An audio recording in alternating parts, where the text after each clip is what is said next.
Hi, everyone. Good to see you all. Long time no see, and I'm back. What else do you want to know? Hi, Dawn. Hi, Tanya. Hello, everybody. Hi. All right, I've decided to go live. I'm very, very excited, and to be honest, a little bit nervous as well. I haven't been live in like 7 or 8 months. And yeah, what can I say? Why? Many people have reached out to me, sent me messages, emails in my Facebook groups. They were blowing up. What did happen to me? Why are you not going live? Is there any news? Is there no news? What's going on? And I gotta say, I have a lot of things going on in my life. I finished the first part of my data school, which took a lot of time. But now I'm happy and glad to be back, and I'm really excited. I'm sweating. It's like I'm going live for the first time ever. It's like I feel like it is my first live stream basically. But I'm happy I see you guys again. And yeah, let's discuss the newest Chris Watts BS that's out there. Selling us information as new, which it isn't. But yeah, what else is new? I've missed you all too. Um, well, life happens, of course, and like I said, I get many messages, but and many people think, I'm doing YouTube as my main job and my main priority. But I have to be very, very clear on that. It's not like um, I'm doing this as my main job. You all know I work in retail, and I'm trying to get or go a different route in my life at the moment. So, yeah, Dawn, long time no see either. Yes, that's true. I'm We sorry have for our own looking up lives. on the screen because StreamYard doesn't give me any messages anymore. So I don't know what's going on. I'm sorry for interrupting. No problem. So, a lot of things happen to me too, but most of them are personal. You have to remember that our lives does not revolve around Chris Watt's case, but we're getting there in terms of the documentary that you were, are all waiting for. Mm-hmm. We had a constant debate about releasing the documentary as it is because uh, we have different views, but Oh, like yeah.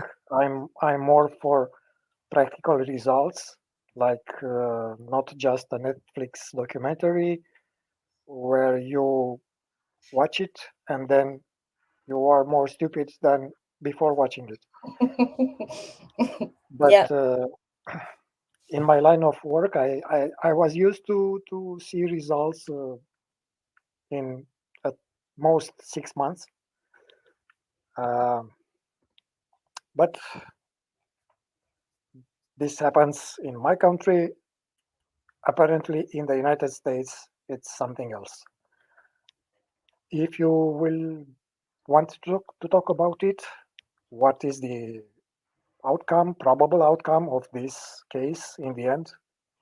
I will be able, me and Tanya will be able to answer some of them, but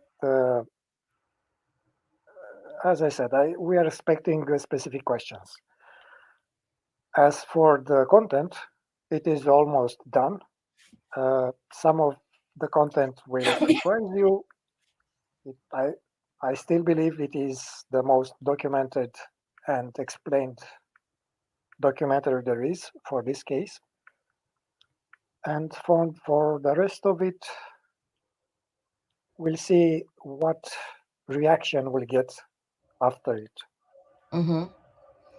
Also, you can be expecting a few surprises in there as well. And this is all I'm gonna say. But yeah, many debates, private debates about that documentary. I wouldn't say arguments, but different views on things we had together, right, Don? Sure, but progress means debates. Right. Yeah, today's Bella's birthday too. I did not think about this, or else I wouldn't have gone live, to be honest with you. But yeah, happy heavenly birthday. Bella would have been, she would have been 10 today. It's crazy how time flies by. And yeah. So what are we going to talk about today is that supposedly newly released document. And for that, I want to share my screen with you guys. Um, I'm having a few questions, uh, but yeah, let's see.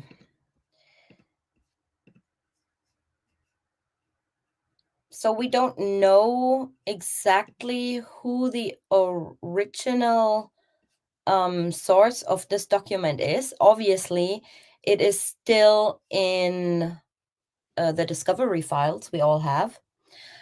And one thing Dawn brought my attention to is the header of this sheet. It says Freedom of Information Act, right? So this wasn't released, in my opinion, just because they want to drop some documents from time to time to keep us talking about the case or to do whatever. That was actually a Freedom of Information Act request. So why this person did that and requested this specifically this document, I have no clue, because you can find that unredacted in the discovery still. So then there is a total of pages is 21, and they deleted quite a bit, as you see. So what they have released, oh, and by the way, this is deleted in the discovery too. So this was never released. Page 5 to page 29 was never released in the discovery as well. So it says unclassified. We all know that from the discovery, but here, as I said, heavily redacted. So I'm not sure what this is all about. I don't know why they would release this as news when it obviously isn't. The same pages are in the discovery still, and I just recently checked, because sometimes they do delete stuff out of the documents and replace it with the letters Chris Watts received when he was still in county jail. But no, this document is still in there. It's from the FBI. What I was wondering is, and I'll show you in a second, here, as you can see, heavily redacted. Oops. Sorry. That was, hold on 1 second. Something went wrong. Just do that again. Just give me a second. What they took out and redacted was the cameras. So why would they redact where they talking about the cameras? Oh, I better show you in the discovery. 1 second. I'm so not prepared for this live stream. But yeah. So this is the discovery. It's the final redacted one, obviously. But they redacted this here. Anadarko has approximately 400 cameras in service, of which approximately 200 are located in the parking lot immediately around Anadarko's Platteville office. The remaining cameras are in place at major batteries. Anadarko has had issues with individuals entering oil production sites and committing lewd or destructive acts, so Anadarko placed a small number of game cameras at some sites, perhaps 5 to 10. These cameras are not serviced. So, and this was the part they took out. So, Don, maybe you have an explanation why they did that. Yes, I have an explanation, but it is a bit sarcastic. If you look in the dictionary for the term red herring, you'll find a photo of this document. Okay. So I'm thinking, you know, when they release that, I mean, many people have read the discovery, but many people haven't, right? And if you guys remember, or you guys who watch me for a long time, I always say that the public, the main public, is not interested in this case anymore because they're not like true crimers. They're not like YouTube creators or people interested in true crime who want to find out the whole truth.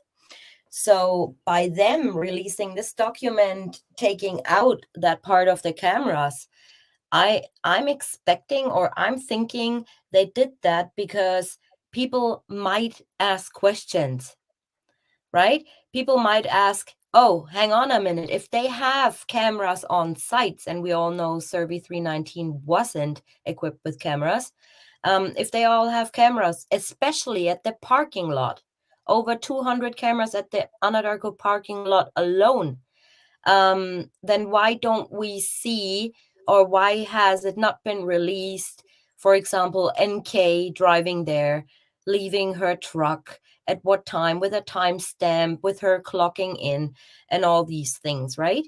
So this is the only explanation I personally can come up with for explaining why they deleted or redacted that part of the cameras. Or wouldn't you agree, John, or disagree with me? I don't know. Yes, you're right.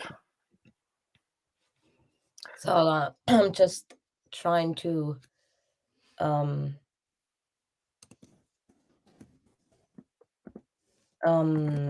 look for that page again. I think it was Inside Edition. I read it.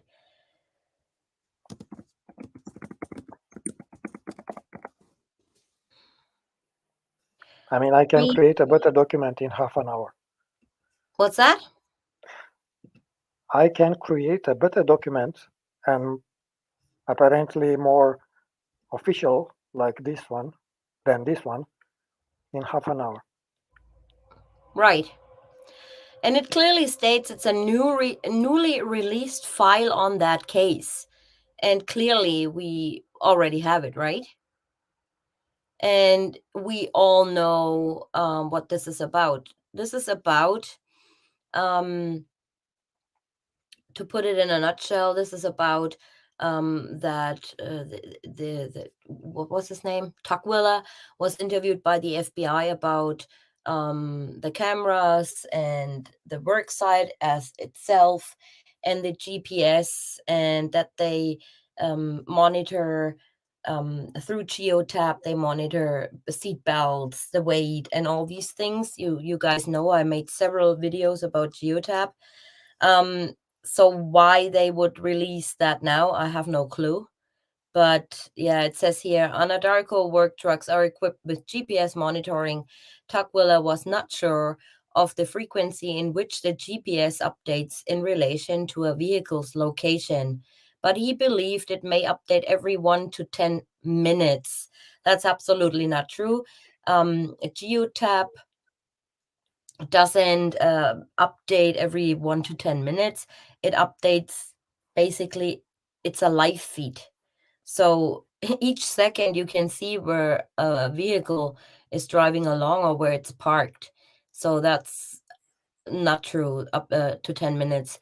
Anadarko uses a service called Geotab. This service tracks information to include, but not limited to, seatbelt use, hard acceleration and deceleration, and speed. Work truck use is limited to work-related tasks. Operators also, you utilize a messaging application called GroupMe to send and receive messages to other crews and the operations center regarding tasks, locations, and other work-related information. GroupMe is typically accessed by employees' work telephones. That's true. GroupMe is Bluetooth based or Wi-Fi based, which goes through. I'm not sure if it's connected to geotab, but it probably is, because otherwise they wouldn't have said, I have to pull over when somebody calls me or whatnot, you know. Why release this now on a closed case? Why, Linda?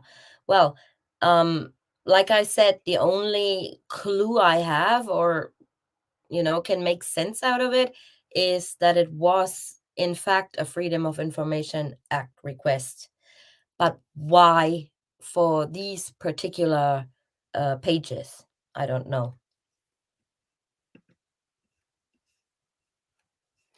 Uh, I would like also to add that it is uh, an opportunity to learn something when about new so-called documents. When you see a new document, the first reaction should be, is it authentic?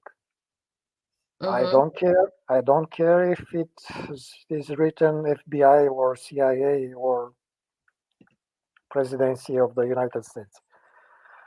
It has to have an official stamp, logo, all kind of security means.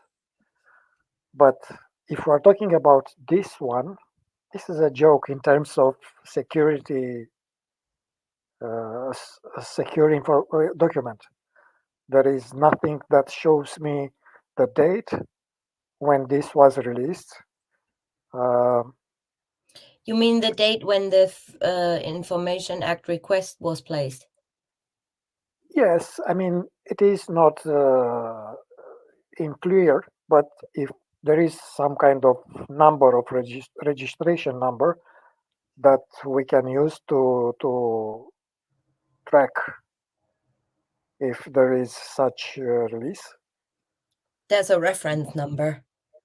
Yeah, but otherwise it is a document kind of clumsily redacted. So I will repeat a motto of one of my friends from the United Kingdom who says, uh, "Don't believe anything you hear, and only half of what you see." Mm-hmm. Uh, be very attentive. We are living times of disinformation or misinformation. Right. So don't be gullible and be very attentive.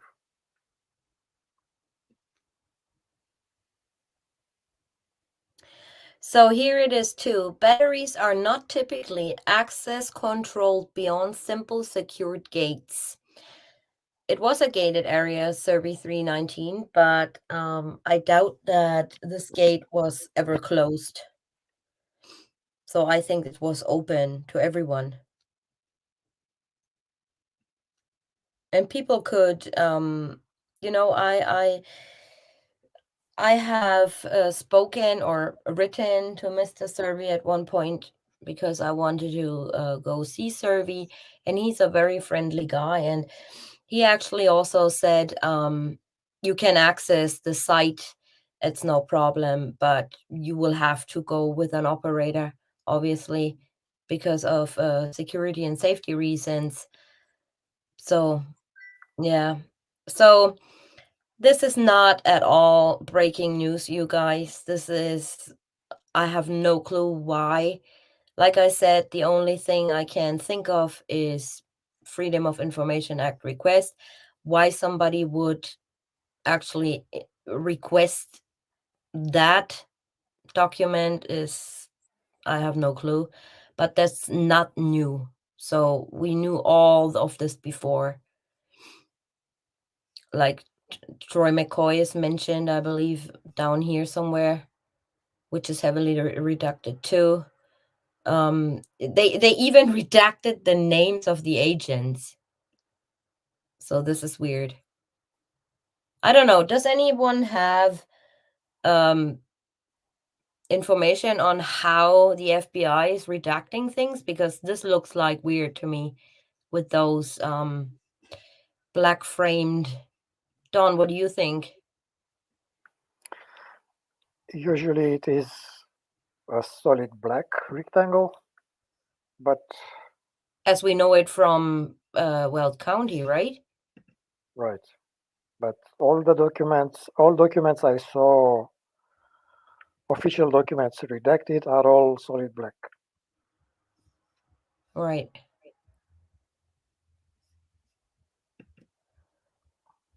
I don't care about new documents. I just want to know if there was an open CPS case. No.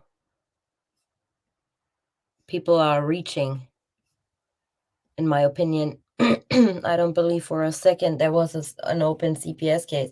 If you look in the discovery, yeah, you see the supposed CPS case number was the same case number as they had for their when they didn't pay the HOA fees. So, and this was not, you know, I personally don't believe there was ever a CPS case against Shanann. But yeah, there's different opinions about it, and I don't want to go too deep into this, but me, for example, well, I don't believe that there was a CPS case. I can just tell you from my own experience, if children are involved in a crime or when children are missing, CPS will always get involved. I know that from my personal experience when I had a murder in the family. So, yep. Well, Soba Dragon, um, I can only say say what I wouldn't even say I know because I know no other information than you guys. But to me, there is no proof whatsoever, and nobody has ever provided proof that there was an open CPS case against Shanann. Never. So, and therefore, if you look at the documents and the discovery and compare the case numbers, it's obvious that this is. I'm not even, you can't even blame people for saying that there probably was, because not many of us have experienced cases of their own like this, but I have, and I can only tell you, CPS always gets involved. Same with the FBI when children are involved. When that happened with my aunt had two minor children, and of course CPS was there on the spot because they're looking for um if you're in a violent relationship, did anything happen to the kids, or was there a report anywhere somewhere 10 years ago, 5 years ago, or whatever? Did somebody mention the kids? Did somebody report anything? These are all things they're looking into it. So I don't believe that there was ever a CPS case. Redacted to save ink. Yeah, it's very weird to do this 5 years later. I don't think that any departments of law enforcement can put this case to rest. Yeah. And yeah, Don, do you want to elaborate on this? That law Yeah, enforcement cannot. for us, I don't care if it is a closed case for the law enforcement or other institution from the United States. States for us, it is still an ongoing case. Right. And talking about the CPS, I will take the opportunity and maybe if you want to talk, Tanya, about it, let's debunk the myth of a perfect family situation. Sure. Jump in. What's that? I jump in? Where? Yes, you start if do you want me to start? Yes, I'm please. always ready. So I'm drawing up blank. yeah, no, I didn't prepare anything, but this is common knowledge for me. Uh, any social media group, any kind of platform that shares personal information has nothing to do with the reality in the life of the family. Everything Right. is polished, everything is uh, made to look like very positive, very successful. a lot of happiness, and so on. That is, let's say, normal for us because we don't like bad news. We don't like to remember bad days and so on. But when we are dealing with an investigation, thinking that the life of a family that in our case has been murdered, to think that everything was fine, everything was dandy, and it was only happiness, it is not constructive. We would have to assume that the murder occurred by mistake or suddenly without any reason. People, of course, unless we're dealing with psychopaths or other mentally deranged people, there is a reason that people kill.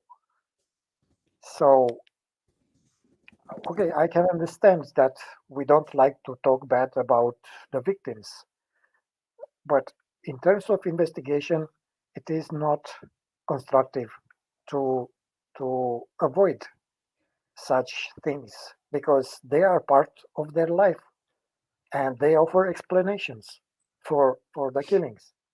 So of course it's not that everybody or anyone wanted them to be killed or they deserve to be killed. Far from me that. But when we ask why, don't look at a fine, very polished family life. It is very far from that. Yeah, and I think, like I said many times before, I think that the issues with them were going on for a long time. Nobody snaps or thinks about um unaliving their family for like 6 weeks or 2 weeks, or it happens in a really tidy tight time frame. This happens over years. Probably. All of us had the thought before, oh my God, I don't like this person and I wish, you know, but then we're thinking, ah, nah, it's not that bad.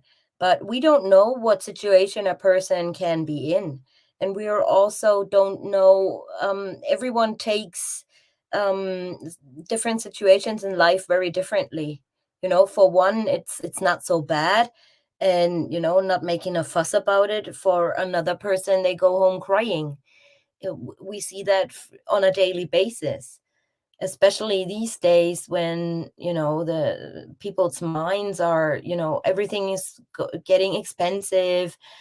Everything, life itself is not as it was like 10, 15 years ago, and this is also things that contribute to somebody's mind, in my opinion.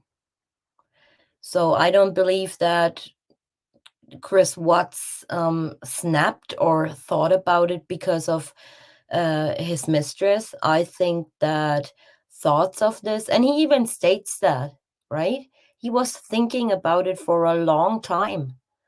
So I don't. I think it has had to do with NK.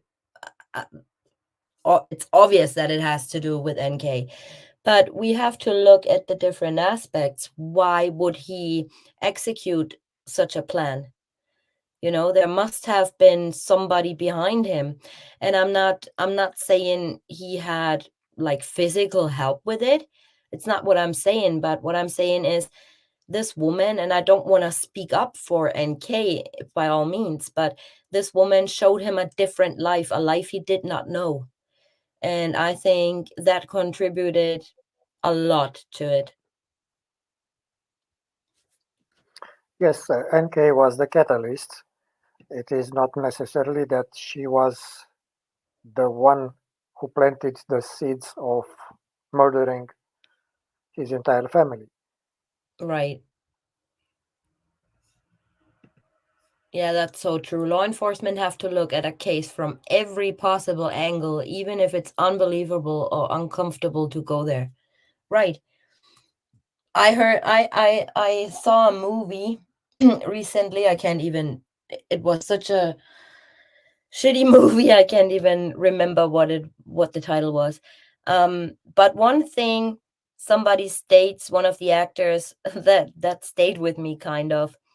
Um, we had a well, I was in the hotel in data school, and then I was watching that movie, and somebody in our, what is it called, teacher, he wasn't a very nice person. He's like a very pushing person, a very arrogant, but he's very smart, and you have to suck in everything he knows because he's very good. Anyway, so I was thinking, in my true crime mind, oh my god, what if I wake up tomorrow and somebody strangled him or something, right? And then I was watching that movie in my hotel room, and somebody said, oh well, something along those lines. It goes, um he was a prick, and just because he's dead, it doesn't make him a saint.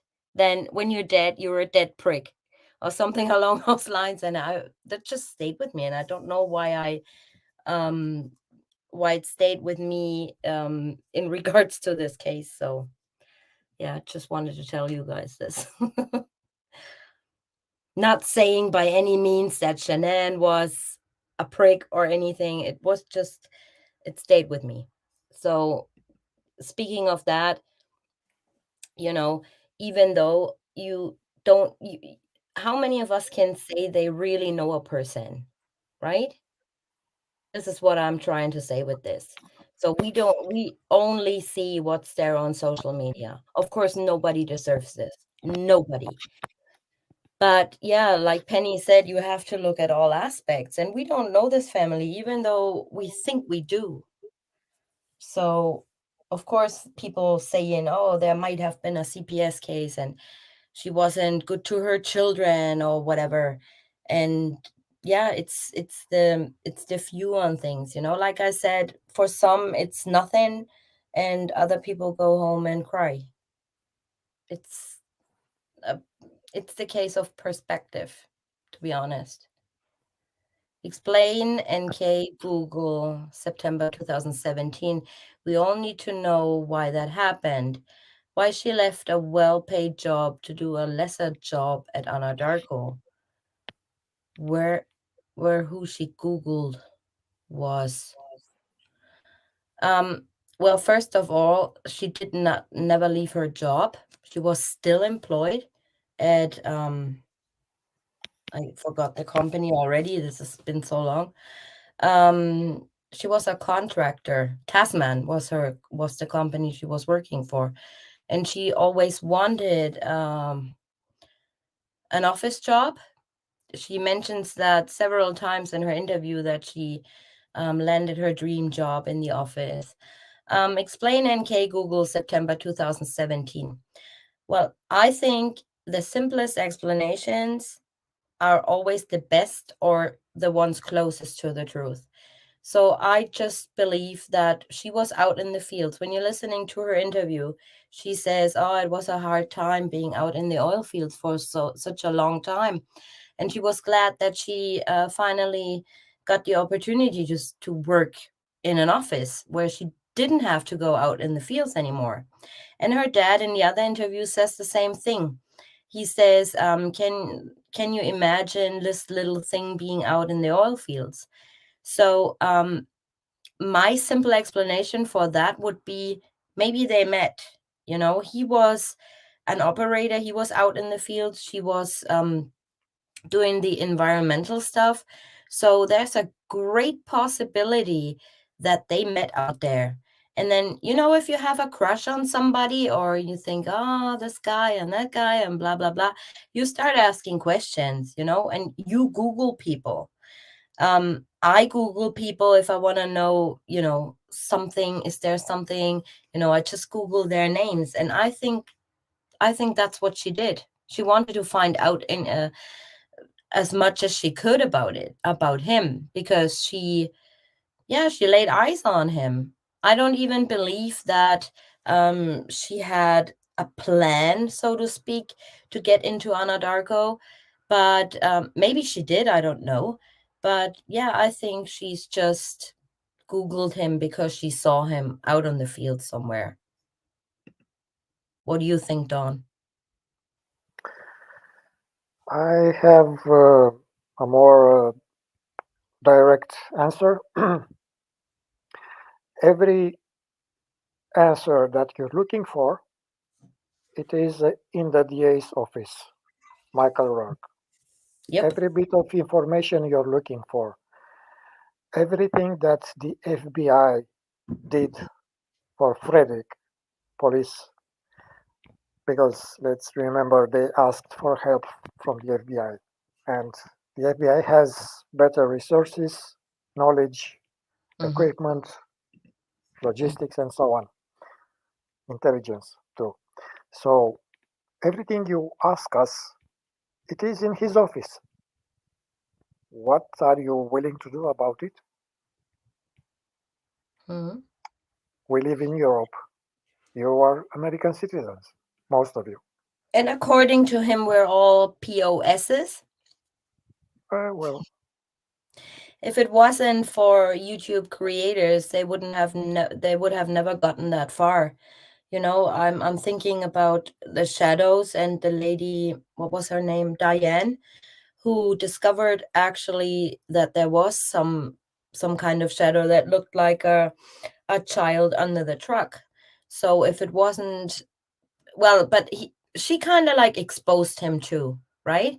And he brushed it off like it was nothing and it was a little mistake and he didn't elaborate on it or anything. He got over this pretty quickly, because I think so from my knowledge of people, I think that the DA, especially Rourke, is a very arrogant person, and he cannot admit if when he makes mistakes, and he hates questions.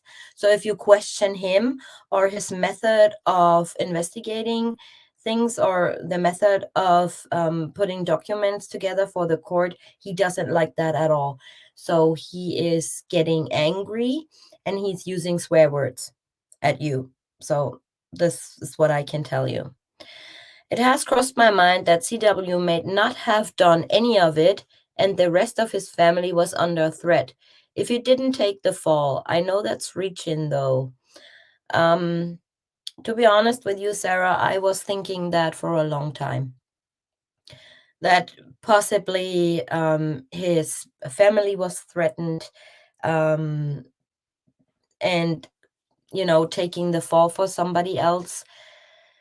But I came to the conclusion that no, I don't think that is the case. What I believe, and that's my personal opinion only, what I believe is that he is keeping something inside that he doesn't want to come out. First of all, of course, NK being involved of some sort. We don't know the extent of her involvement, but well, not publicly, but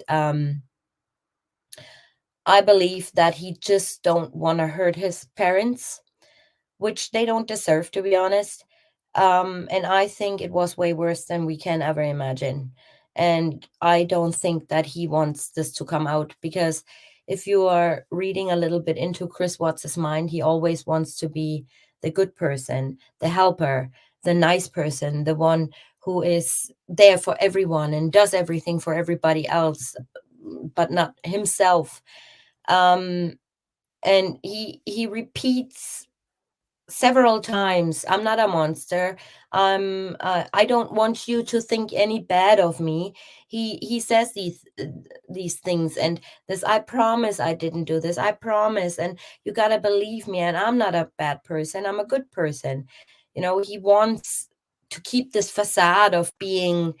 And also, I think he quite enjoys the little mystery around that case as well. My opinion. What do you think, Don? this is a very delicate subject.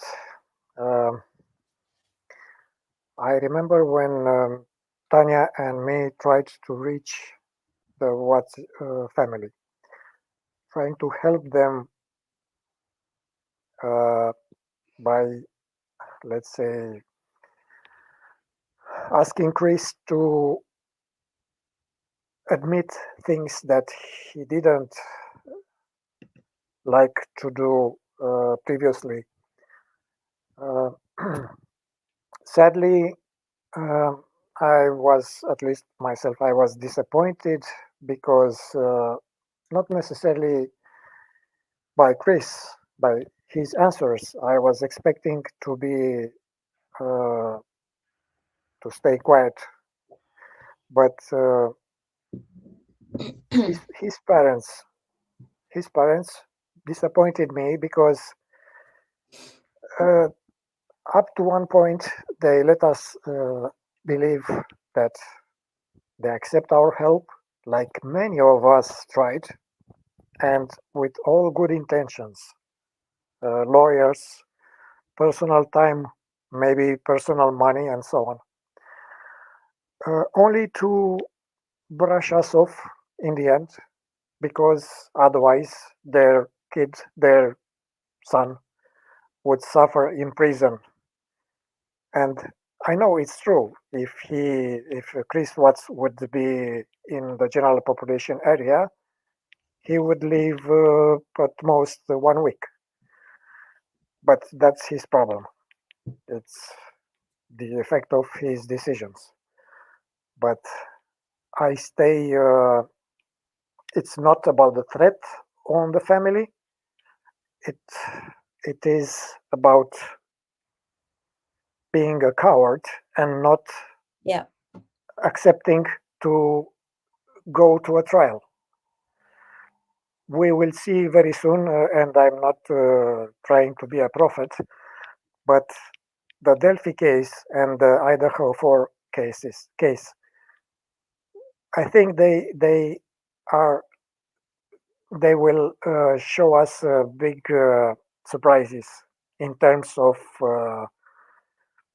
the outcome. I mean, Mm-hmm. Mm-hmm. I, me and Tanya believe that a big embarrassment for the prosecution will be exposed Yeah. if an inmate, a suspect, who stays in prison till the trial begins, has the power to resist and um, not allow any kind of plea deal to take place, then the truth might come out.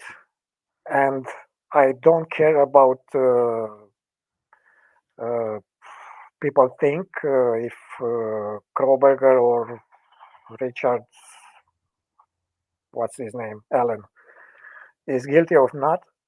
I'm more interested in finding the truth, and not by coercion from the prosecution, but through evidence. Uh, so, like I said, I'm expecting big surprises. I'm sorry that Chris Watts was not man enough to stand up and defend himself and expose everything. He knows every other person's that at least made him take that fatal decision to kill his family. Sadly, this is not the case. He will shut up for the rest of his life because he only cares for his skin and Mm. his parents too. That's the truth. And his appearance and his what is it called? I haven't spoken in English for so long. Demeanor. I keep on forgetting words, but you guys know what I mean, right? His appearance in terms of nobody wants, he doesn't want anyone to think badly of him. Me personally, I'm not on bad terms with the Watts family. I really feel for them, to be honest with you. I do feel that they do deserve the truth, but I'm also thinking that how do I explain this? I'm also thinking there's some sort of or some kind of fear involved in this. Um, I do know that they came to terms with what he did, but there's also some sort of fear of, I can't believe this. This is my son. How could he do this? There was no obvious signs. There was nothing. And, you know, it's just a little bit mixed with fear, I believe, that they don't want him to speak the full truth. They want the full truth, but on the other hand, they don't want to they don't want to hear it because they are also scared, I would say, even though if it's probably not the right word, um, that something comes out that hurts them even more. And this is my just a feeling, the feeling that I have. Um, There are parents and parents. I find it as a weakness from them. I'm sure they are the nicest people when you visit them. I saw that side too. But when oh, it comes to their position towards Chris, they have a weakness. I personally don't understand it. Uh, I uh, they have to put in balance two two very difficult things: the life of their son and finding the truth about the rest of the murderers of their grandkids. I mean, yeah. those girls didn't die for nothing, and it should be equally important for them to find the truth, not just being sorry, but acting. I Yeah. saw parents, I saw parents more active than them. Well, you got to look at what's always on my mind. You got to look at all the different people who were trying to help Chris Watts. Um, and I'm not naming anyone, but you guys know who are in the community and followed this case very closely. There was a number of people who really genuinely tried to help him, right? Um, and as I was following along, it was always the same pattern. So those people are trying to help, put their personal time, money, whatever, into this case, getting his parents on board. They are all, yeah, let's do this, and blah, blah, blah. And then, for example, that girl, she's on YouTube too. Um, she went to Colorado, I believe, and she got some lawyers or something. So after a while, um, the lawyers, I think they would have been worked pro bono. Um, After a while, Chris said, "Nah, I don't want to do it." Right? So different people come up again and telling him, like this girl, already forgot her name. His girlfriend at that time said, she's going through some abuse and whatnot, and please don't do the 35C. So he said, all right, I'm not doing it. Yeah. I mean, if I'm there, you can see his state of mind, kind of, and what a person he is. If I'm innocent or other people were involved in this, and I want this to go to justice, so I won't be in prison. Maybe I have a chance to get out of prison if I open my mouth and tell how it really was and who was involved. But for this girl, he says, all right, I'm not doing a 35C. F it, basically. I rather stay in prison so you won't get talked about by people. That makes absolutely no sense to me. That's the first thing. The second thing is his longtime friend, I believe Anna was her name. She got him a private investigator or something. He got in contact with this guy, and he really tried also to help. um then he sent him an email or a message or a letter saying, yeah, you got to open up and you got to do this and do that. What happened? He chucked him off his visitors list. So, and if you follow all these stages of his life in prison, um you see kind of like a pattern. If people come close, they always get discarded. And this is just the feeling I have. So he does not, he wants to stay um on people's minds. He wants to, receive some, yeah, being a nice person and blah blah, but he doesn't want to go there when somebody offers him, you know what, I can help you, or I obtain documents, or I obtain audio, or we can prove this because there's a chance and we can prove this and that. But every time the same thing. If people come too close to him, he decides differently. So he doesn't want all this all of a sudden. And I wonder why. And this is why I feel his character, no matter what we see on the internet, no matter what we hear in his interviews, I think that Chris Watts is a bad person. That's what I feel. He's manipulative. He is a liar. Um, and he's using people. I don't know to what extent he's using people in prison, but he wants to stay relevant. And then all of a sudden, nah, I'm not doing it, because he's a coward and he doesn't want the truth to come out on what really happened. And like I said, I do believe it is way worse than we ever imagined. I don't understand how his parents came to terms with what he did. I mean, he killed Well, two innocent girls. no, what I mean by this is um like Frank Rusek said at one time. I do understand, not understand, but I can see people unaliving their wives, but why the children, right? And I think that every parent, I mean, I haven't been in that situation, thankfully, uh, but I think every parent only wants the best for their children. And I think it's hard for them to, or it was hard for them to come to terms that because he had no signs, yeah, a seemingly normal person um, would be able to do this. And what they did was looking for answers.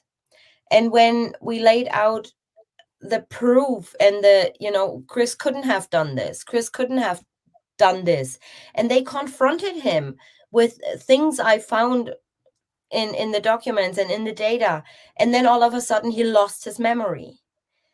So he's making it hard for his parents too. And I still always come back to, he doesn't want us to know what really happened. He doesn't.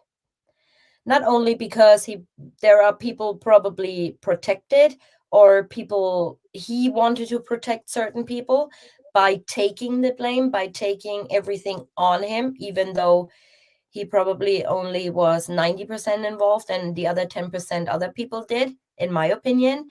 Um, but yeah, back to the family. I believe it was just hard for them to come to terms with that the child of their own they raised in love um, would be able to do something like this, especially because I had many talks with them. And also the Rusek family, they also saying we did not know certain things. We didn't know about the bankruptcy. They didn't know about they didn't talk about their marriage. They didn't know. They didn't talk about problems they had with them. We always thought everything was okay, and I think that's why it was hard for them to come to terms with it. But I do believe that they thinking, still thinking, yeah, maybe somebody else was involved, but not getting, any further with this. That's what I meant. Did that answer your question, Don?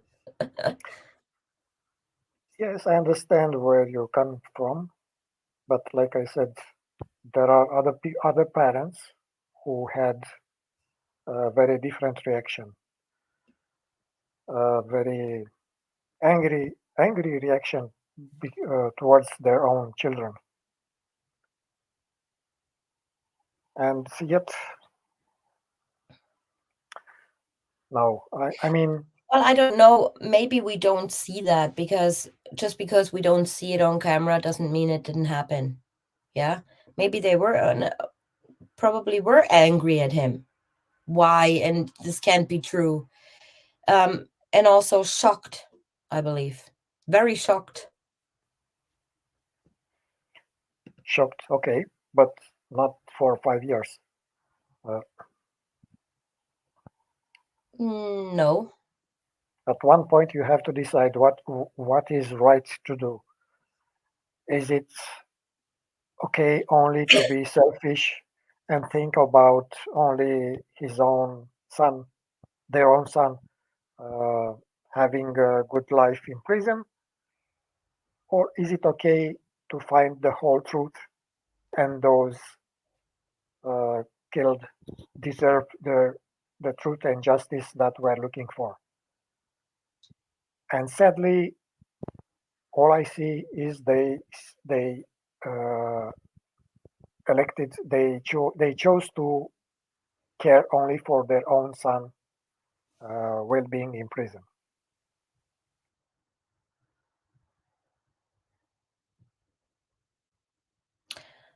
I do think they care. I do think they care about the children. I I mean, I don't know their family as, much as others, but from what I gathered in personal um talks with them and stuff like that, they do suffer. And Okay, but what I about just any facts, any action, hiring a lawyer? Uh, that's what I was saying. Um how about being it's been represented? shut down all the time somebody comes too close. And I'm not saying comes too close to the truth, but comes too close to, here, you have a lawyer. Here, I do it pro bono. Here, I do this.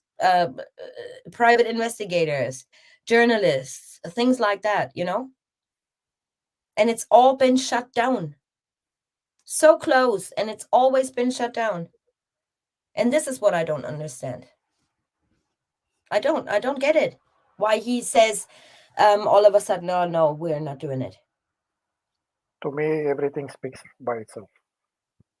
Yeah. A 35C is when somebody appeals their sentence.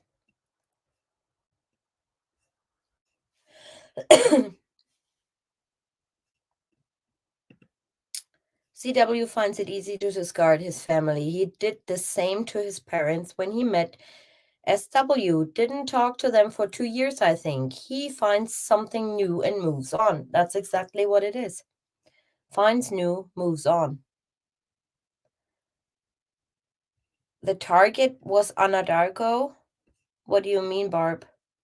Babs.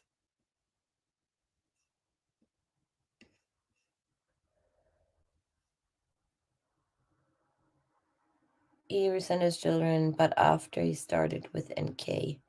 I think they were, you know, the most of the questions you guys asking, you find the answer in the discovery. You know, with his children were a financial burden to him. It's as simple as that. He's getting and on top of, I would say, oh, I would call it a very difficult time where things get worse and worse and worse. Like when they had Nutgate, then she sends him a picture of one of the girls' ankle or something. And he replies, "Oh, that looks swollen," she needs special shoes. Yeah, to us normal parents, or to us normal people, normal thinking people, in a normal situation, um, they would say, a normal parent would say, "Oh yeah, we should go to a doctor to see, maybe she does need special shoes." But for Chris Watts, in his mind, alarm bells ringing. Oh my God, expenses. And on top of what had been happened before, like all the doctor bills, all the surgeries, the children's hospital appointments, and they had insurance, but they still had to pay, because else they wouldn't have filed for bankruptcy in 2015, which a large sum of that was medical expenses too. So to him, everything was, regarding Shanann, everything was a burden, in my opinion. Or do you think that's uh, not right to say, Don? I'm looking at that exclamation mark after Anadarko, and that suggests a very strong conviction. I'm wondering what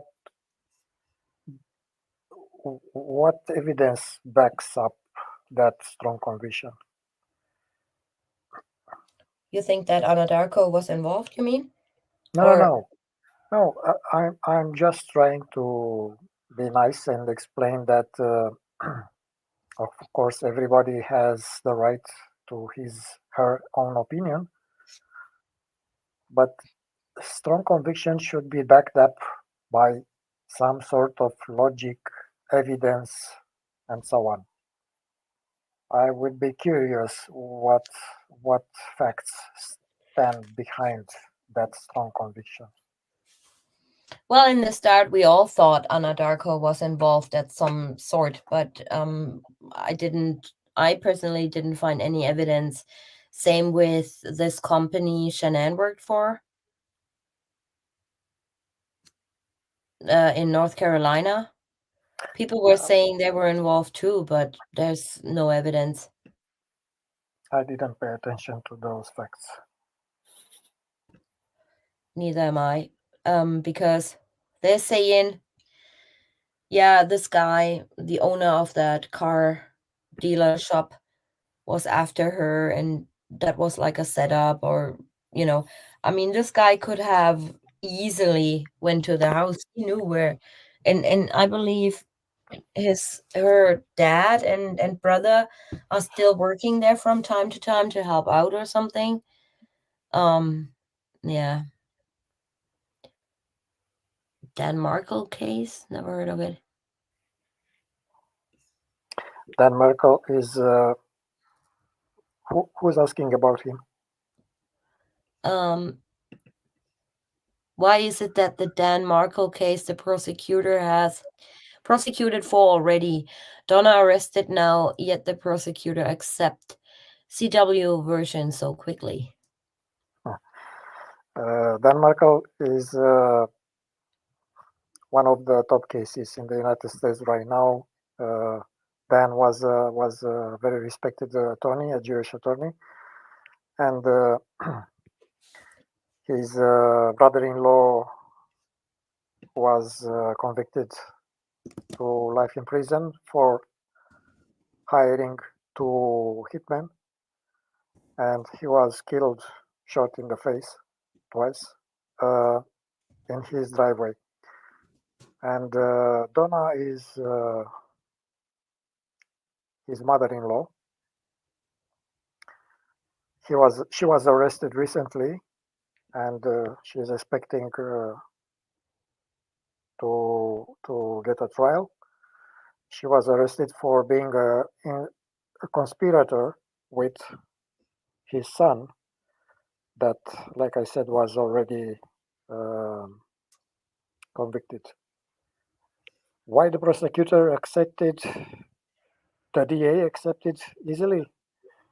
Because he did everything to force Chris Watts take a plea deal. He didn't have to show any kind of investigation, scientific investigation, any kind of forensics, and all that stuff. He got away very easy with that plea deal. But in this case, in Adelman's case, things are a bit harder to get over it. So different prosecutors, different states. Adelson are in Florida, but we'll see. Uh, um, yeah, that's a good question too. This is why it doesn't make sense. SW was murdered, so there would be no child support. So why kill the girls?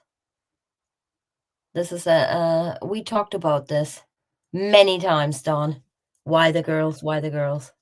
Yes, that makes this question, and the answer to this question makes Chris Watts a monster. Uh, he wanted freedom, Yep. freedom at all costs. And like Erase the past. Erase great everybody. reset.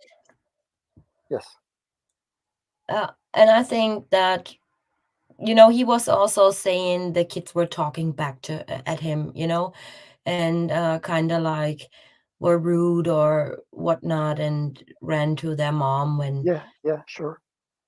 you know, That and doesn't seem too much if we take it separately. But there are other things, and those things kind of pile up to a point where he couldn't control himself. right, financial burden too, like I said. Financial burden. He hated Shanann. Shanann, the kids was part of Shanann. I know it sounds cold, but it's it's it's very hard to explain what is in a deranged man's brain. Yeah. I mean, you cannot, if you talk about a true crime case, especially one like this where children are involved, sometimes you can't, you just have to say it as it is and not sugarcoat things. It's the same with, I read so many times in their Facebook groups, yeah, but she didn't deserve this and she didn't deserve that. And why are you talking about this and let it go? And true crime YouTubers or people who are interested in true crime, they also look at all aspects. You know, I just can tell you from my own experience when that happened to me in 2015.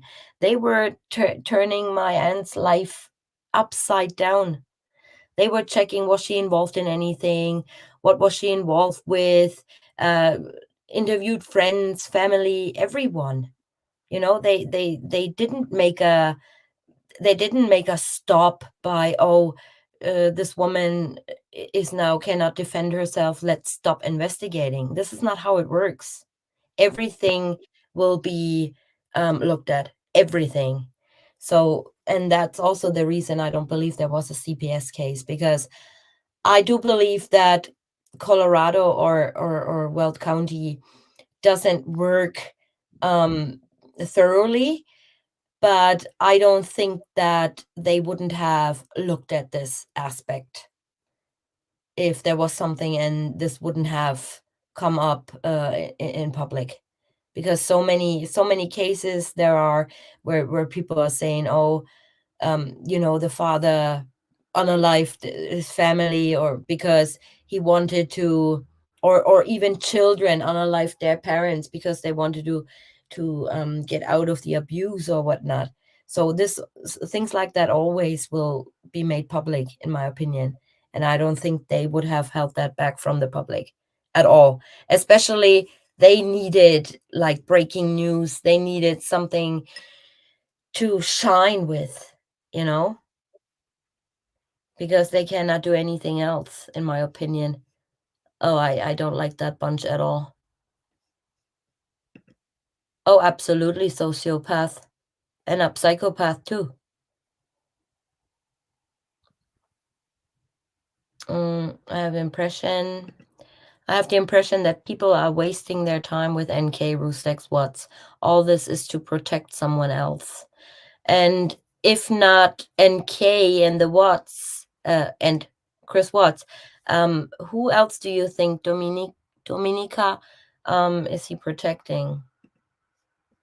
Girls were a burden also. Shanann had them in doctors always and not being covered under his insurance. Can't expect to treat a kid for something from a third world country and expect insurance to pay.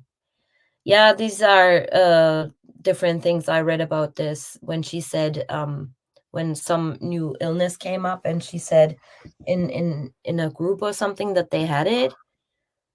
But like I said, I'm not interested in this part too much because um do I agree with her um skills to raise children? Not with everything, but in the end there's no proof.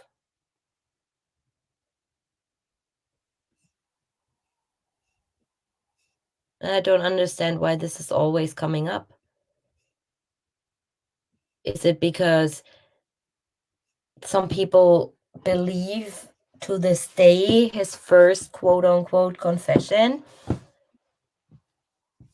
Or is it because Shanann was, in some people's opinion, not a very likable person? I don't know. I do believe that look at look at it this way. I just say it. How many friends from the past did they have?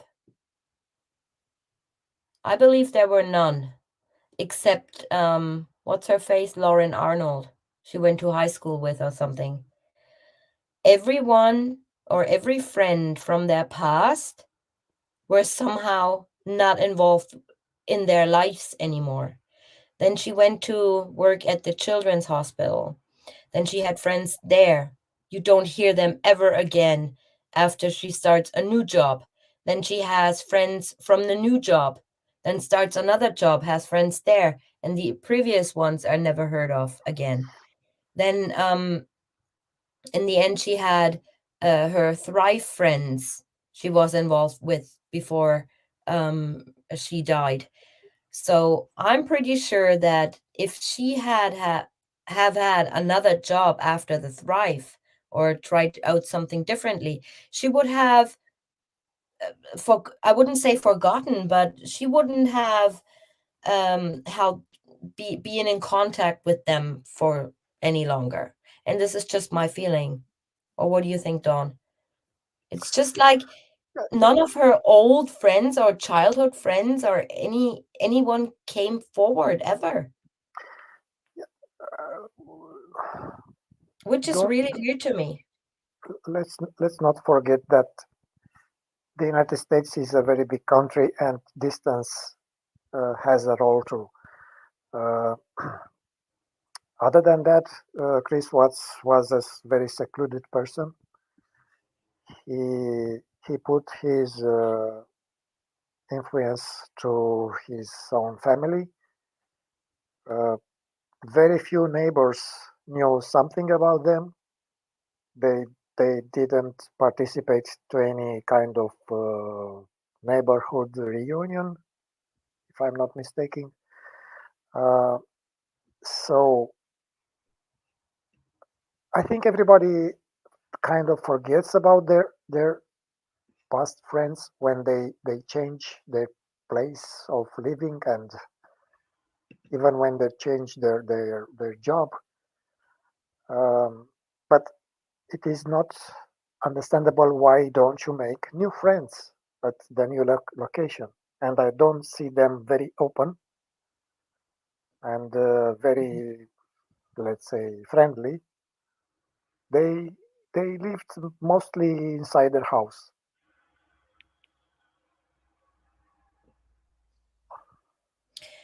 Yeah, of course, not so many people stay friends with HS and college friends. That's quite normal. Yeah, but that's not what I was saying, or that's not what I meant. I meant that you don't see many friends that came forward saying, "Oh, I'm a, I was every day, all day with Shanann when she worked in this company." Or I was friends with Shanann when she worked for the children's hospital. All these friends from, it's like when she had a new job, there's a cut, and then she all only surrounds herself with these people from that company, kind of like that. And it's just a feeling, and it's what seemed odd to me. When would you have liked those friends to come into play? What's that? Say again. When would you have liked those friends to come into play or say something about Shannon? When After they're her coming. death, would you have liked them to speak about Shannon after she died, or why didn't they show up while she was alive? That's no, after she was gone, obviously. I know that I can't remember who told me that. This girl or this woman who um she was she was friends with, or a babysitter she was for a woman in North Carolina, and this woman moved to Colorado with her family, and that was the reason Shanann wanted to move out to Colorado as well. And then there was something happening between them, and somebody told me that it had to do with the woman's, but this is just gossip, so it's no factor or something, it's just hearsay. I'm just telling you what I've been told. This had something to do with that woman's husband. And then they were never, they were really good friends back in North Carolina, as well as when Shanann started in the hospital. And they lived in their basement, and so on and so on. And then all of a sudden, they weren't friends anymore. And Shanann quit her job, quote unquote, I retire from the children's hospital or something. So I found that odd. I see I have two observations. One more generic and one more specific. The more generic one is that they didn't come out after she died because there was no true friendship. And the more specific one is they had local friends, but if you hear what they say about Shanann, that is not quite flattering. Mhm. Yeah, I think they were just hiding a lot, hiding a lot from their families and hiding a lot from their friends. And I mean, I get it, it's embarrassing, but and that's why I'm feeling like that, to a true friend. I have a friend since my childhood, my best friend. And I can tell we don't see each other on a daily basis. And there are some times when we don't see each other for like 6 months because she has stuff to do, I have stuff to do. But that we still tell each other everything, and when we're in trouble back then as kids or in high school, when we were in trouble, we tell us everything, even today, and if she's not so good, then she's gonna tell me too. And this is a friendship that lasted like my whole life. And I don't see that with Shanann. I don't know, maybe she didn't trust anyone, I don't know. But all I know is that Nicole, what's her other friend's name? NA. She was actually Shanann's mom's friend. And well, Don, you always say that that Sandra used NA to be her eyes and ears, right? Right. So that's why I don't think they were great friends. She wasn't even at her birthday party or at her wedding. So they weren't besties, you know, but this is like family stuff. So it was bizarre what Dietz, that was her name, yeah, said she had to have her girls go into therapy. Really? Shanann was their nanny and rent free for a year. There you go. Huh. Into therapy. Oh, that's a good question. And I'm gonna leave Dawn for a minute with this because I'm gonna go have to get some water. Is that okay? You're leaving me with the hardest With question. this question. Uh, I'll be back in a sec. yeah, in our own words, of course, in our own words. How else? But this would be a very lengthy answer, and it is better to see for yourself when the documentary will come out. There are so many aspects of this case that are not readily available. Some are not public. Uh, Although a part of it happens to come to my attention. Uh,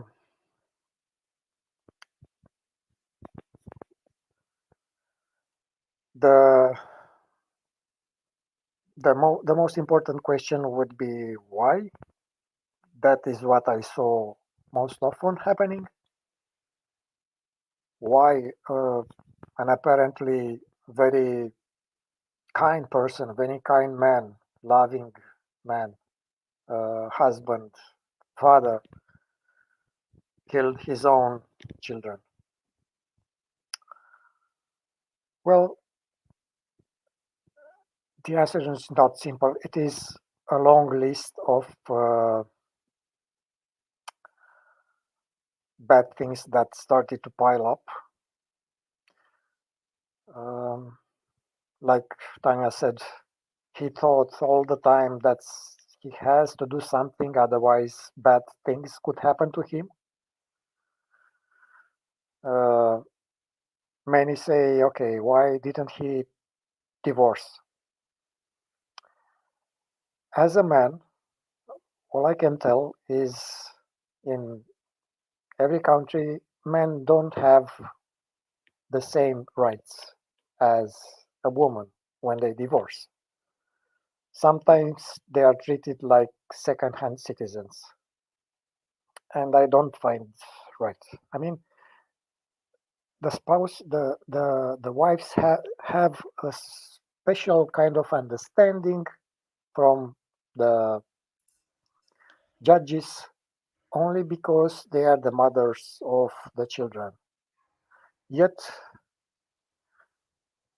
I don't find correct that one day a wife says, "I will take my children and to run away to stay in another place without you."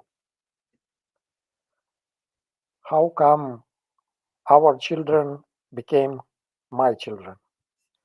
How come uh, they decide to cut any kind of link with their own, with the children's father? But like Tanya said again, it was the financial pressure. Um, they had a big house they couldn't afford. They had also medical bills, and I know Dave G has a lot to say about how Shanann treated the children in terms of medical uh, visits to all kind of specialists. Uh, at one point, enough is enough, and on top of that, sorry, here comes another relation with another woman, and suddenly he discovers that life could be different. He remembered he had a better life when he was not married, when he was a bachelor. What if everything was a bad dream? What if that new woman will be his best partner for the rest of his life? And remember, that woman promised him to give him a new child, a boy. Uh, he was very interested sexually in her.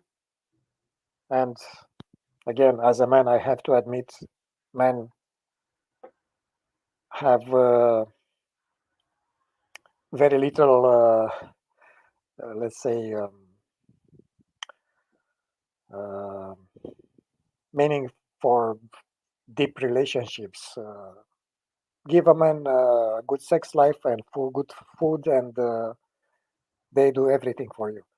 So Shanann speculated those things up to a point when she belittled him. She admits that in his own words. One of her last messages to, to Chris was that she didn't think that she belittled him, but she admitted she did it. Yes, she did in a letter as well. Yes, yes.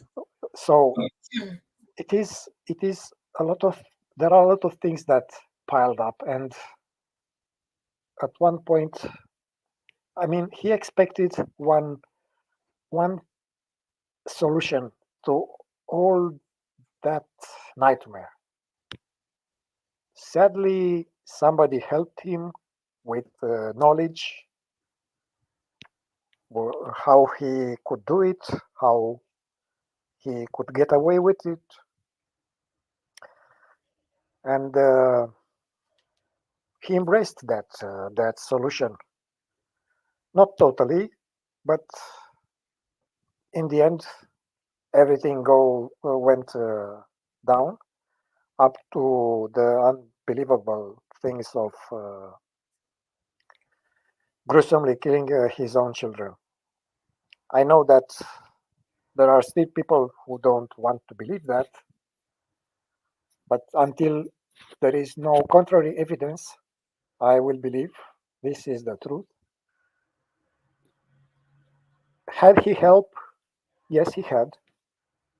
That is our last request from this case to see punished all those that contributed to this sad outcome.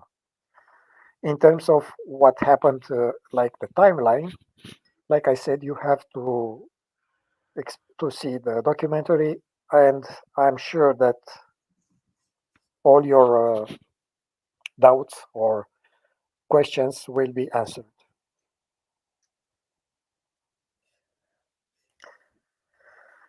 Yeah.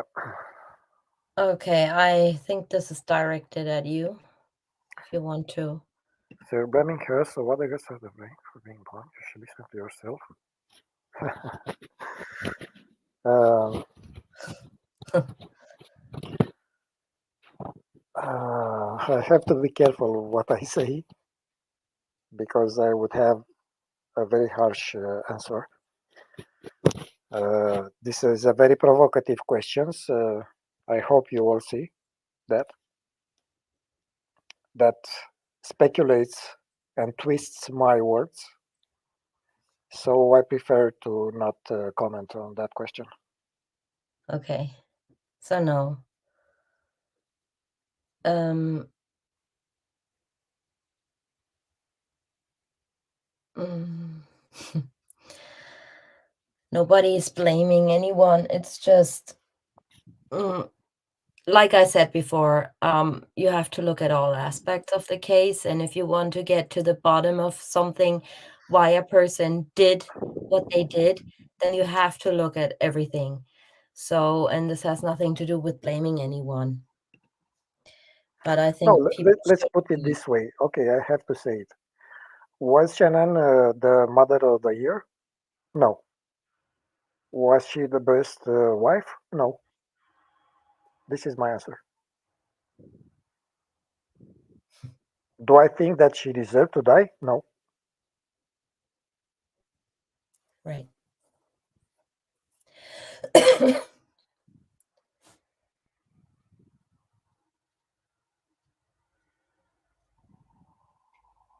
The documentary. Oops, wrong one. Here. Okay, couple more questions and then I'm gonna wrap it up because as you know, it's 11 p.m. here. Right, everyone is allowed to have their opinion. And no, it doesn't. In my opinion, you're wrong. Okay, that should be the end of it. DJ, are you going to bring out the documentary? I absolutely, definitely will. And I have to apologize to you guys. I wanted to release it in June. But I saw something on a video Don sent to me, and then I wasn't so sure anymore. And then so many things happened that will be how do I explain this? That will be presented of some sort in the documentary too. And yeah, we definitely bring it out. I just cannot tell you when, because I'm waiting for Don, and he's the only one to blame. This is what he told me previously. I'm the only one to blame. Yes, that was our understanding. You want to blame somebody, blame me. Blame me? No, me. And just to show you that I didn't stay uh, doing nothing, I will share something with you. Just a second. What are you gonna show? It is Jesus. I don't remember how to do it. It is I didn't do it for so long. Present. Okay. Yeah, I was Mm, like, oh my God, I hope if I enter the StreamYard studio, I'm not live. Yeah, it was so long ago. And I really wanted to thank you guys also for being so patient with me and being here. I mean, over 300 people after, what was it, 8 months of being live the last time. You guys are really awesome. And I want to thank you so much for still supporting me and still don't give up on me. Um, oh, yeah. Okay, so you guys get a little, which is very excited, and I was like, oh my God, I don't want this to stop when Don sent this to me. You Did you get a share the little screen? what? Yeah, Did you just share a the screen? second, let me explain. I'm Okay. excited. Let me explain, please. um, you get a little glimpse of what you're going to be presented with um, in the documentary. So there you go. Yeah. For those who joined maybe not long ago, this is a reconstruction of the Watts family house, and I did that because I wanted to have a feel of what is to be like being there, and to understand easier what we see in the CCTV footage from that morning. And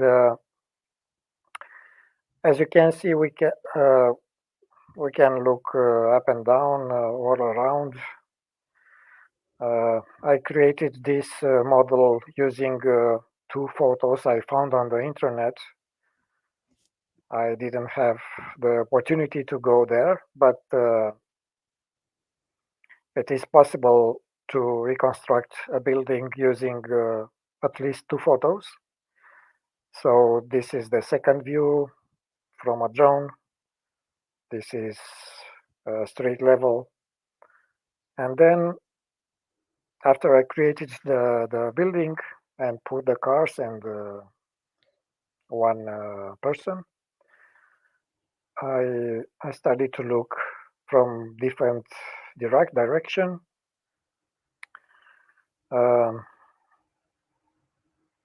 this would be the CCTV footage uh, vantage point. We have also a top view. Yeah, but this I think you already know about this program and this model. What I wanted to show you, it is something else new. Uh, let me You need just to a share a second. different screen. Different skin, yes. Do you want me to remove that one?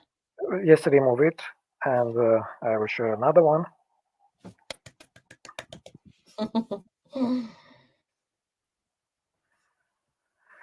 Uh,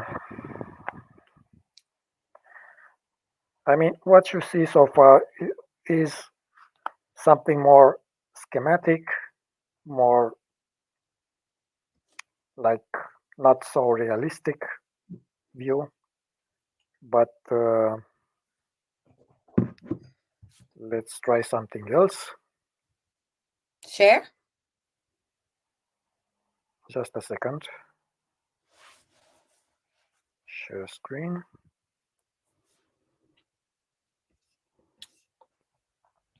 Angelica, we can pretty much say what happened once you watch the documentary. Okay. Can you share it, please? Did? Okay. So this is another view using a more realistic program, software, a piece of software that uh, allows us to see the lighting, because one important aspect of the whole case is the shadows, as we all Mm-hmm. know. Yep. I promised for a long time that I will do a light reconstruction scene, and this is it. I mean, as you see, this is not exactly the correct lighting, but I wanted to start with it to understand what is in the scene. I put the lamps in front of the building, also the light inside the garage, and the light coming from the side lights of the truck. Let's remember also we have to take into consideration the lights coming from the neighboring buildings. Right. So the program allows me to change the time of the day, and I will go to the night time.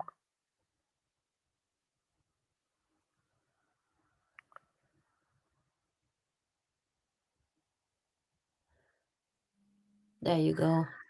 This is, I believe, how how it looked like in that morning.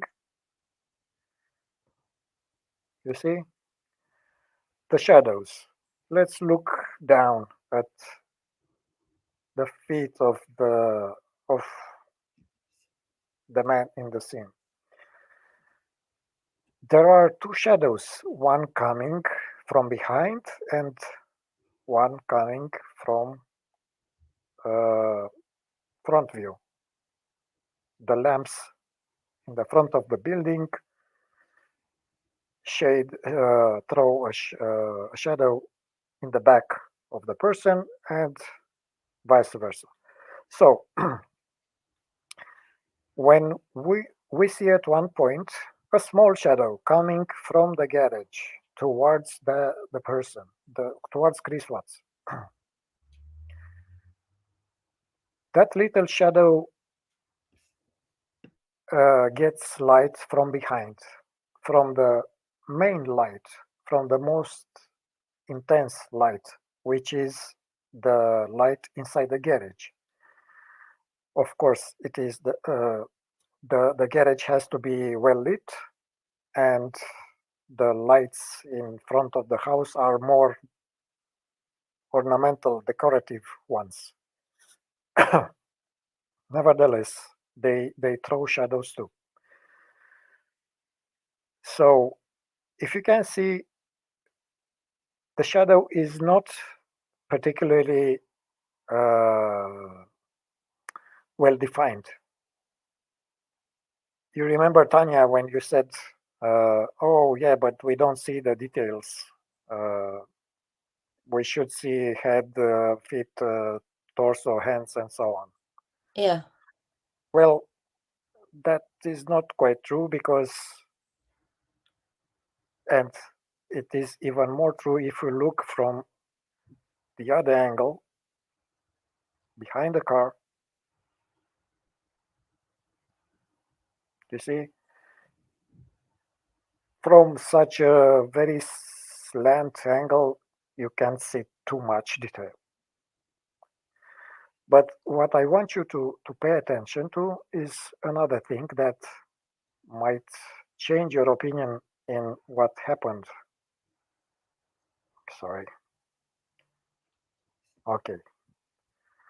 So this is 5 o'clock, 5:40 or something, right?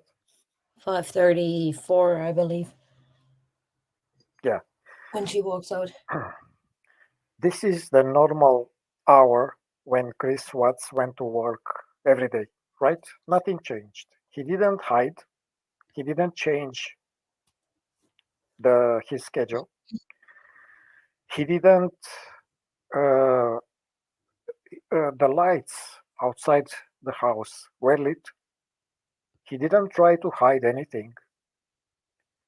He didn't uh, um uh, turned off. He didn't turn off the light in the garage or the lamps outside. Other than that, he was wide open for everybody to see. So I invite you to think again. Was he that Stupid. courageous or stupid to do everything in the open, to carry bodies? One, like D.A. Rourke said, he went 3 times and came out with three uh, bodies. He treated them like garbage and so on. Would it be that stupid to do it in the open? Remember, his He neighbor, knew there was no cameras in the back, and he knew that Nate had a camera. not only that, but I mean, you would do that in the back of the house, not in your driveway with lights on, right? So I don't find very that I find I don't find the possibility of carrying body to be true in the open. Right. I find very possible to put inside the car, the truck, a living person. Right. Yes, that little shadow, that little person. Yeah, that is a living person, a small one. And uh, it is nothing that he had to hide away. Okay, that little person was put in the car and then he went to work. Nothing out of the ordinary. To us, it has another meaning, of course, but to somebody who is looking at his driveway, nothing seems suspicious. So, again, maybe we should reconsider what who was dead at that time, who was alive, and so on. Yeah, Very impressive.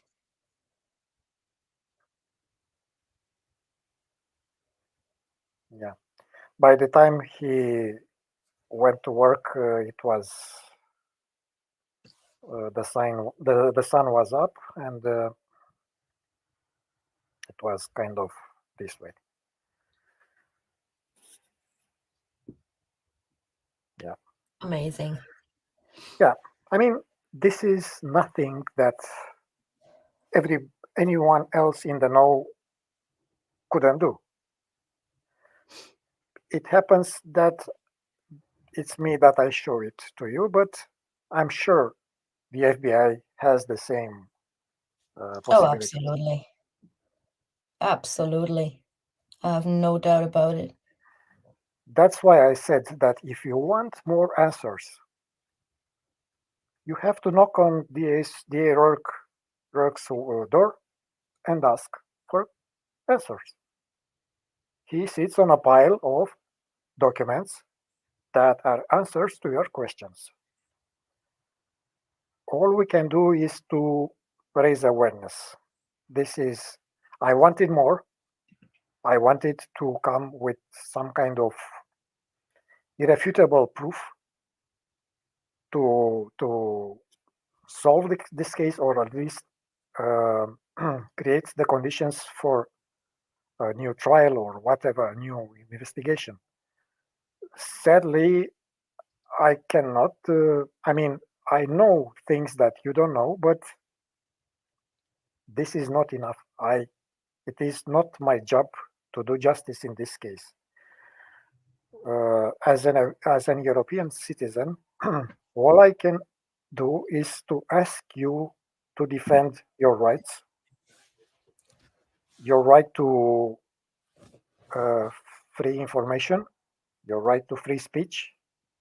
Uh, I don't want to go uh, to start ranting about the United States. I have to say something that maybe some of you don't know exactly where I come from. I have nothing against American citizens. I love hardworking, decent American citizens. If I have an axe to grind, I have against your so called leaders uh, that, and many of them are corrupt to the core. And they don't offer you, they don't raise to your expectations. And to us, as European citizens, we look in disbelief at this situation. I mean, you are a very the, you are in large numbers in the United States. They are just a few. Yet somehow you can't reach to them and ask them to do what they're supposed to do. And in this case, in Chris Watts' case, we're talking about a person that happens to be in a very small county from Colorado. He's not the center of the world. And you have all the rights to demand answers to, because right now he has the power to decide what to release and what not. How can you know that he doesn't hide important information from you? How do you know if he's not abusing his position to hide relevant information about statements given by people who change their names, for instance? This is what I said before. Um, the problem is that the main or the public, um, they only see, oh, this case is closed. They have been people responsible, or he responsible for this has been brought to justice. He's in jail for life. But and people normally usually don't ask so many questions, and the media plays a huge role in this too. Like, when they released the quote unquote new um documents, the FBI, then people who following this case very closely know that this is not a new document. So this is only one example, so you can see that the main public is not interested in the deep abyss of cases. They think, oh, we have the right man, and then let's go for it. Case closed, never talk about it. But this is so often not the case. I will be more blunt. The media is dumbing you down. Yeah. The media is, yeah, To me, media is it is the most treacherous, corrupt, uh, having selfish interest organization. You right. don't have to allow something like that to happen because otherwise you could be next. I mean, what else has to happen? Do they have to gag you, uh, to not have any right to speak? Uh, by the way, talking about that, some of you saw that my channel was closed, and they asked me why that happened. Uh, uh, well, let me show you what happened. Uh,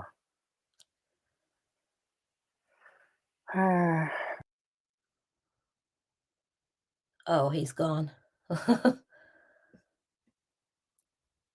Some he must have pushed the wrong button or something.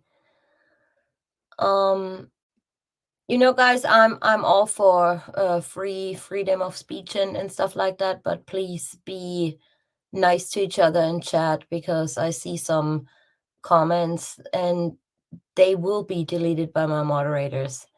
So we don't call anyone any names and stuff like that. So please don't. So you were gone for a second.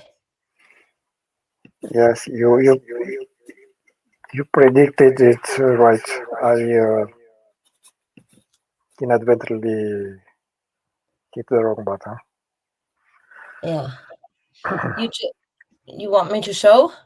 Yes, please show. This is what I received at one point. They are talking about violating the misinformation policy. uh, Let me tell you what is this all about. Uh, my channel, like many of you know, was not monetized. Uh, I shared some things I found interesting, some music, some nice music, something I find relevant for the Watts case, and so on. Everything was fine until I decided to endorse an American citizen by his name Scott Ritter. Uh, by endorse, I mean I shared. He had two videos on YouTube about President of Ukraine Zelensky, a very documented uh, documentary, uh, in which he exposed his relations with the American government. All I did was share his videos on my channel. You will ask, who is this guy, Scott Ritter? Well, Scott Ritter is an American Marine. He was a weapons inspection officer in the Middle East, in Iraq, to be more precise, looking for weapons of mass destruction. A very respected officer. He, he worked in the intelligence community too. Like I said, American citizen, officer. Um, but he happened to have an opinion that the American government didn't like. They didn't like he was on the opinion that President Zelensky has covered relationships with the American leadership. That they didn't like that, and first they decided to close Scott Ritter's channel, then everybody else's channel that uh, endorsed his opinion. I was not the only one who shared on his or her channel those documentaries. Uh, Now I will show you my reply.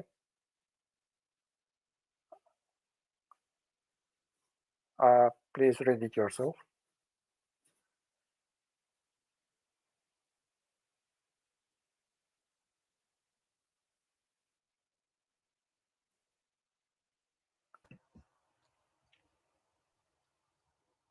Yeah, Yeah. yeah. So uh, I will. Uh, we talked. I talked with Tanya too. We talked about it. It is time to look for another platform, a more independent and open to free speech platform. Because personally, I found that there it has not it is not right that a certain organization has to be the police for for free speech. Everybody has the liberty to decide for himself what is true, what is not. Nobody has to protect and put the quotes to protect us from information. We have our own brain. We only have to look for that information, and you had an example today with this so-called new document. there's there's no need for somebody to think for us, to tell us what to think. This is something that I find very disturbing. Somebody to tell us what to think, what is good for us to think, what is good for us to speak. Well, that's what the media does every day, all day. Yeah, yeah.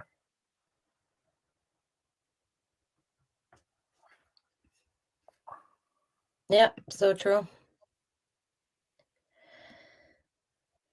There will always be, you know, here on my channel, like I said, um, people can state their opinion. Um, all I, the only thing I don't like is arguments and calling each other names, like I see in the Facebook groups every day. It's like they arguing about people they don't even know because everyone wants to be right. And yeah, and it makes no sense. It absolutely does not make any sense. We have the right to have divergent positions, opinions, up to the point of being respectful. Exactly. Yeah. Respect is a mutual thing, in my opinion. Some people say you have to earn respect. Um, and I don't think that's the case. I think we should be all respectful to each other no matter what. You don't have to earn respect from anyone, you know? You just, well, my granddad always said you cannot expect you from other people.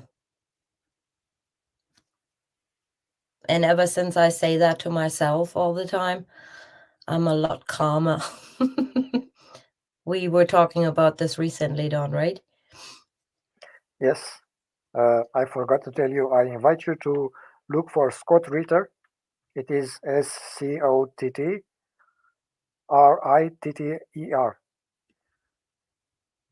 And if you want to know a fresh opinion, and I consider a very honest opinion about the politics, the foreign politics of the USA, what is in, happening in the United States and abroad, I keep my support for him because he's a true patriot, in my opinion. I've never heard of him, to be honest. Ever. Never. You gotta send me a few links. You made me curious now what he says. Is he a guest on other YouTube channels, or since he doesn't have a channel of his own anymore? he participates to very often to live stream. He is invited on many channels, and his opinion is well respected. Let's see what happens next. Will they shut down everybody who decided to have him as guest? We'll see. Possibly, possibly. But I mean, so like I many channels are just gone. So many channels from what I personally had been watching. Um, they're not into political stuff. They're not into true crime. They're just like entertainment channels are gone. That creators with like the one I was watching, or I can't remember. They had like 6 million subscribers or something, and poof, gone because he said something he wasn't supposed to say or whatever. I have no clue, but they all gone. do you Many know of them. what is the most successful combination of on YouTube cosmetics and true crime? I wouldn't say so. I would say No, cosmetics, shopping halls, and drama. I saw a channel who does only not separately cosmetics and separately true crime together in the same live stream. They talk about cosmetics and true crime. Okay. Well, if you have the skill to combine this, you you should be Yeah, sure, right. high on the top of any list. Yeah. All right, you guys. I'm gonna wrap this up now. Um, it was an honor to see you all again, and so many old faces back in my live streams. I'm gonna promise I do that more often now, just to talk and take off our minds from our day-to-day jobs and busy times. Um, yeah, like I said, I don't know for sure. I cannot give you a date on when the documentary will be coming out, but rest assured, it's coming. Just waiting for dawn. So, yeah, it was nice to see you all again. And I hope you guys have a wonderful, quiet, relaxing Christmas time. I don't because I work in retail. But yeah, after 20 plus years, you're getting used to it. Um, be nice to each other, be nice to people working in retail, because I get it every day that people are rude because they're stressed out. And it's nice if you just say have a nice day or hello or smile at somebody. It doesn't cost anything to be nice. um I learned something in data school. Even though this guy was a prick, he did something very impressive at the end of the school days. And he said, people are, how do I put that right? He said, people are not, especially in Christmas season and when the people are stressed, or in any other situation when people are stressed, they don't look after themselves a lot. And many people are not aware of what they doing and achieving every day, because we're living in a world of, I want more, I want better, I want to be the best, I want more money, I want a new car, I want this and I want that. And people forget that what they achieve on a daily basis is a huge thing. Even little things is a big thing if you're stressed out. So he said to us we had to get up, and I really ask every one of you watching this channel to get up now and follow me what I'm doing. So lift up your hand, not too high, of course, and put your hand on your shoulder. And now do this and say to yourself, you're great, you did good today. And this is something you should, and it gives you a good feeling, even though we might think, oh, I could have done this, I could have done that, and I wasn't able to do, and I'm stressed out. You are doing good every day, and always keep that in mind. And if you ever doubt yourself, just do this: you did great today, and I have the right to relax, and I have the right to just be lazy for a day. It doesn't have to happen. Everything doesn't have to happen in a day. Rome wasn't built in a day either. So appreciate yourself, not only the people you surround yourself with, but appreciate yourself a little bit more and love yourself a little bit more. Yeah, this is what I wanted to tell you before Christmas comes. All right. Okay, so you guys have a nice Christmas, and we see each other very, very soon. I love you. Thank you for watching. Bye bye. Bye.